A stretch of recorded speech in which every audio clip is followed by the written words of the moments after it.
Recovery teams are tonight continuing the grim task of searching the seas off Christmas Island after yesterday's tragic boat crash. At least 28 asylum seekers are known to have died, and authorities are warning the toll is likely to rise. Both sides of politics are taking a break from the refugee debate while the recovery mission continues, but already questions are being asked about how the boat slipped through Australia's expensive border protection regime. In a moment, I'll be talking to the Prime Minister, but first, this report from Connor Duffy.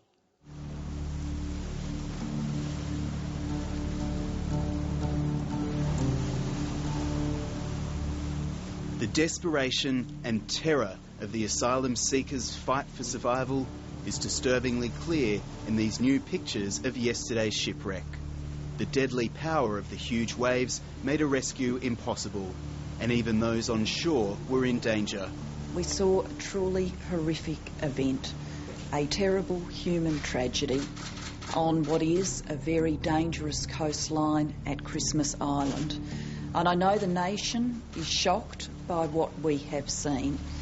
We condemn the trade of people smuggling. It is an evil trade.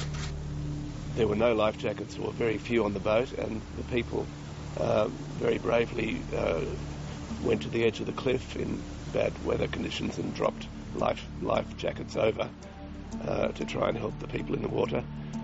They appeared to see that most of the people could not swim, and they essentially watched people drowning.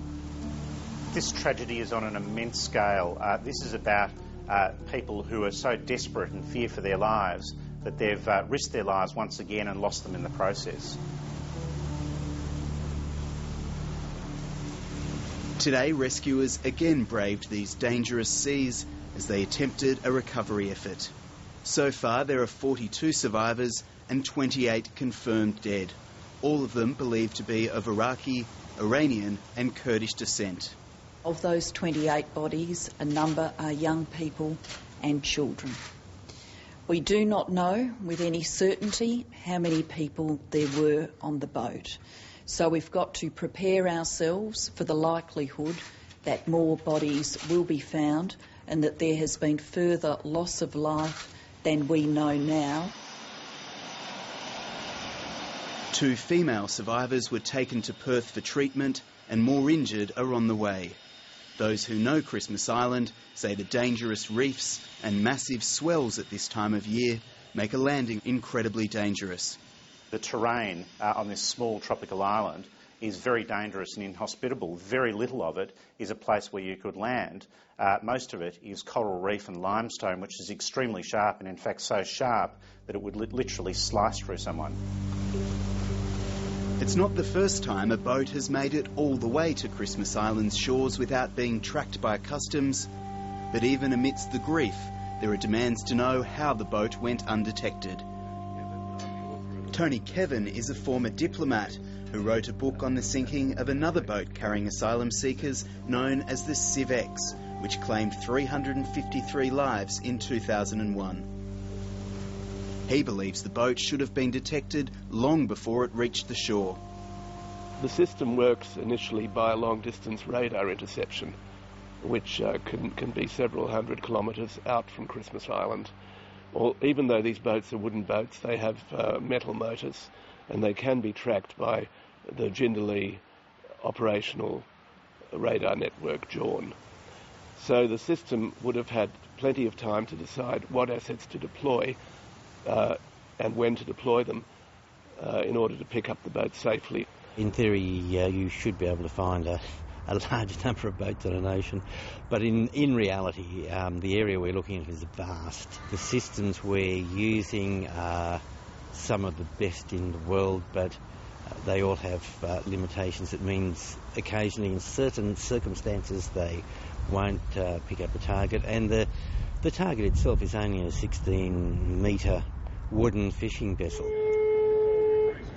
This year, the government announced $400 million in the budget for maritime and aerial surveillance, and many boats are noticed long before reaching Australia.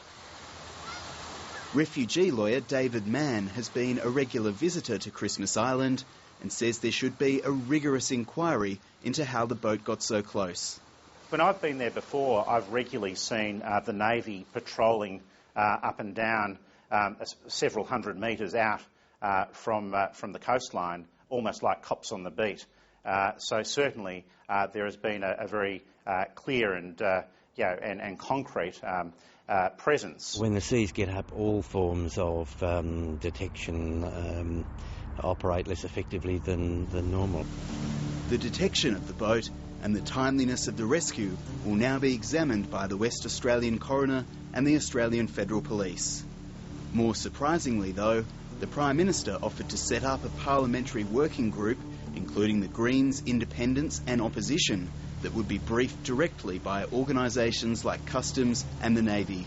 I believe this bipartisan reporting mechanism will assist the whole Parliament and the Australian public to understand the facts and to draw properly informed conclusions about the operational processes at work in this incident and whether in operational terms anything would be done differently should a comparable incident arise in the future.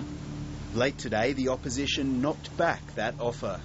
There are established precedents for dealing with incidents of this nature, whether it was the tragedy on CIF 36 or other matters that have occurred. It is for the government to manage these matters. Governments are elected to take charge of these matters, and it is for the opposition to continue to inform itself and play a constructive role, as I believe we are doing. So far, the political response to the disaster has been cautious and restrained, but just how long the peace holds remains to be seen. Connor Duffy with that report.